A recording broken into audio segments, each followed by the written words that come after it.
Welcome to Glamour mathematics. সকলকে জানাই সুপ্রভাত।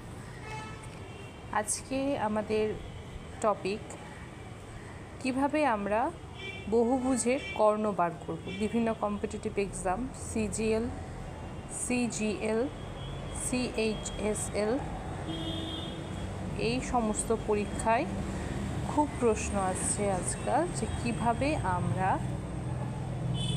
কোনো বহুভুজের কর্ণ বার করব। তো সবার প্রথমে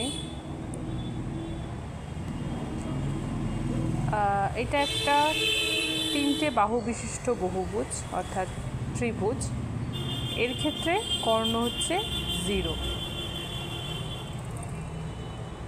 যদি আমরা একটা চতুর্ভুজ নিই তাহলে তার ক্ষেত্রে কর্ণ দেখতে পাচ্ছি 2টো।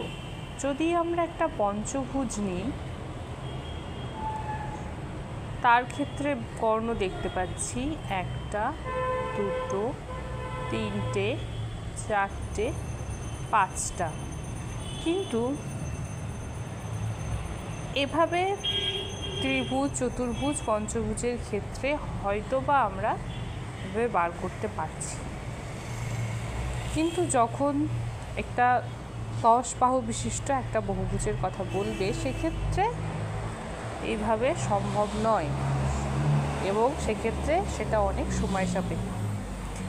তো সেই ক্ষেত্রে আমরা যদি বাহু হয় 10 তাহলে সেক্ষেত্রে একটা ট্রিক্স, কর্ণ সমান সমান বাহুর সংখ্যা ইন্টু বাহু মাইনাস 3/2। এবার আমরা বসিয়ে দেখি, যখন বাহু হচ্ছে 3 অর্থাৎ ত্রিভুজের ক্ষেত্রে কর্ণ কত হবে? কর্ণ হবে 3 - 3/2 অর্থাৎ 3 - 3 হচ্ছে 0, কিছু দিয়ে গুণ করলে 0 হয়ে গেল। যদি বাহু হয় 4টি তাহলে কর্ণ হবে 4 - 4 - 3/2, তাহলে 4 গুণ 1/2 অর্থাৎ 2, অর্থাৎ 2টি। যদি বাহু হয় 5টি সেক্ষেত্রে কর্ণ হবে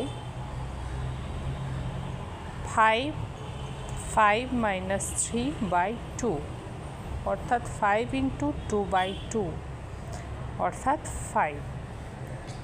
এবার যদি বলি বাহু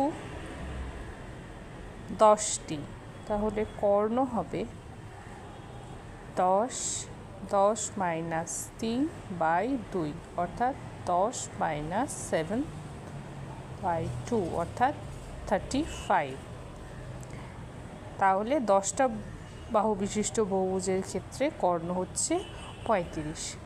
একইভাবে যদি সাপোজ ধরে নিই বাহুর সংখ্যা 99 তাহলে কর্ণ কত হবে? 99 - 3/2, 99 to 96/2। তো সেই ক্ষেত্রে 99 × 48, তো গুণ করলে যেটা হবে সেটা।